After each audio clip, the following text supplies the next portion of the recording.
شاہمیر کی بات پر ایمان نے حیرت سے اس کی طرف دیکھا۔ اسے یقین نہیں آ رہا تھا کہ وہ اس کے لیے نرم پڑ گیا ہے۔ وہ تو سوچتی تھی کہ وہ اسے چائے بھی پینے نہیں دے گا۔ اس کی چھوٹی نند عافیہ نے اسے چائے کی پیالی دی، وہ بیٹھ کر پینے لگی۔ وہ چار پر بیٹھی ہوئی تھی، شاہمیر اسے ہی دیکھ رہا تھا۔ چائے پینے کے بعد شاہمیر گھر سے باہر نکل گیا اور سارا دن باہر ہی رہا۔ یہ اس کے روز کا معمول تھا، وہ صرف کھانے اور سونے کے لیے ہی گھر آتا تھا۔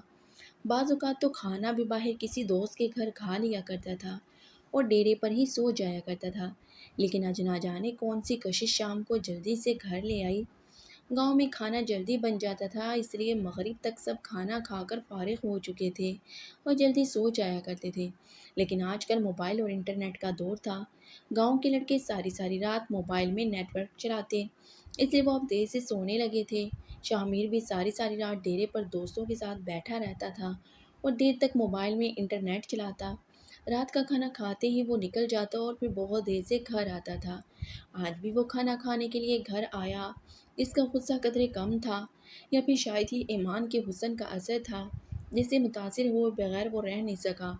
کھانا کھانے کے بعد وہ اپنے کمرے میں آیا، پھر کچھ سوچ کر ایمان کے پاس گیا جو دوسرے کمرے میں چارپائی پر اکیلی بیٹھی ہوئی کچھ سوچ رہی تھی۔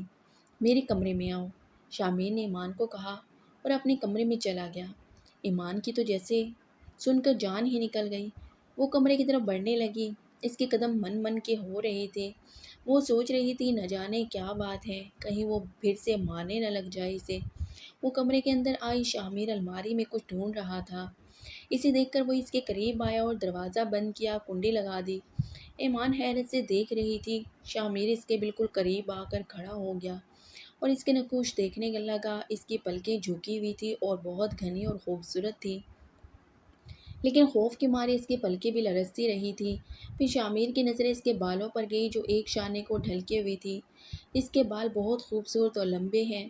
شامیر نے اس کے آگے کی ایک لٹ اپنے ہاتھوں میں لی تو اس نے نظر اٹھا کر شامیر کو دیکھا۔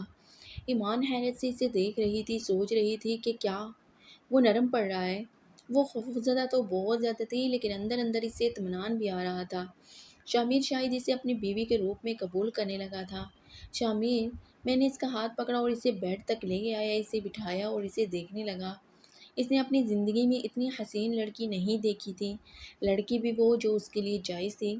حسین تو بہت ہو، شامیر نے اس کی آنکھوں میں جھانک کر کہا۔ ایمان روایتی بیوی کی طرح دل ہی دل میں اس کی تعریف پر خوش ہوئی تھی۔ اس کی پلکیں ابھی بھی جھکی ہوئی تھی اور شامیر بس اس کے حسن میں حیران ہو کر رہ گیا تھا۔ پڑھی لکھی ہو؟ شامیر نے پوچھا تو ایمان نے اس بات میں سر ہلایا۔ کتنا؟ اس نے اگلا سوال کیا۔ گریجویٹ ہوں، پرائیویٹ بی اے کیا ہے، ایمان لرزتی ہوئی آواز میں کہا۔ شہر میں رہتی تھی؟ شامیر نے پوچھا۔ شہر میں چھوٹی سی کالونی تھی، وہاں کے مقامی اسکول اور کالج سے تعلیم حاصل کی، ایمان نے بتایا۔ وہ اب قدرے سکون تھی۔ کل جو ہوا اس کے لیے معافی چاہتا ہوں، بس غصہ آ گیا تھا، شامیر نے کہا تو وہ حیران ہوئی۔ اسے یقین نہیں آ رہا تھا کہ وہ اپنی غلطی تسلیم کر رہا ہے، اس سے معافی بھی مانگ رہا ہے۔ کوئی بات نہیں، ایمان نے کہا۔ غصہ تو ابھی بھی اس کے دل میں بہت تھا، لیکن اس نے ابھی اپنا غصہ ایک طرف کر دیا تھا۔ ہر مرد کی طرح وہ بھی ایک عورت کے حسن پر فدا ہونے لگا تھا۔ حسن ایک واحد ہتھیار تھا ایمان کے پاس۔ شامیر نے اسے اپنے حصار میں لیا کہ اچانک اس کا فون بجا۔ کہاں ہے یار، یہاں پر محفل جمی ہوئی ہے، ہم سب دوستوں نے چائے بنائی ہے، انٹرنیٹ بھی چل رہا ہے، آ جاؤ گپ شپ لگاتے ہیں، بہت مزہ آئے گا، آگ بھی جلائی ہوئی ہے، آگے سے اس کے دوست قاسم نے کہا۔ شامیر نے ایک نظر ایمان کو دیکھا اور سوچ میں پڑ گیا۔ تم لوگ انجوائے کرو، میں آج نہیں آ سکتا، شامیر بولا۔ اگر آج نہیں آئے نا تو بس ہماری دوستی ختم، پھر کبھی مت آنا، قاسم نے کہا۔ اچھا اچھا ٹھیک ہے، آتا ہوں، شامیر نے کہا اور اٹھ کھڑا ہوا۔ ایمان اسے دیکھا۔ میں تھوڑی دیر میں آتا ہوں، وہ کہتا ہوا باہر نکل گیا۔ ایمان نے لمبی سانس لی۔ شامیر کے جانے کے بعد وہ اٹھی اور آئینے میں اپنا سراپا دیکھا، پھر ایک دم سے اس نے اپنے بکھرے بال بنائے، اپنا حلیہ درست کیا، صبح والا میلا کچیلا لباس تبدیل کیا جو کہ سارا دن کام کرنے اور کپڑے دھونے کی وجہ سے میلا ہو گیا تھا۔ میک اپ کی سے کوئی ضرورت ہی نہیں تھی، پھر بھی اس نے ہلکا سا میک اپ کیا اور مطمئن تھی۔ کہ شامیر اس کا ہونے والا تھا۔ اس نے سوچا کہ وہ اب ساری زندگی شامیر کی خدمتیں کرے گی، اسے اپنا بنا لے گی، اس کو اتنی محبت دے گی کہ وہ ساری نفرت بھول کر اس سے محبت کرنے لگے گا اور پھر اس کی زندگی جنت بن جائے گی۔ لیکن یہ نہیں معلوم تھا کہ اس کی زندگی اب پھر سے جہنم بھرنے والی ہے۔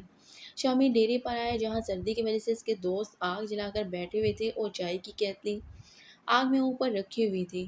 یہ گاؤں کا عام ڈیرا نہیں، یہ لڑکوں نے اپنے لیے خاص ڈیرا بنایا تھا جہاں پر صرف یہ لڑکے ہی رات گزارتے تھے۔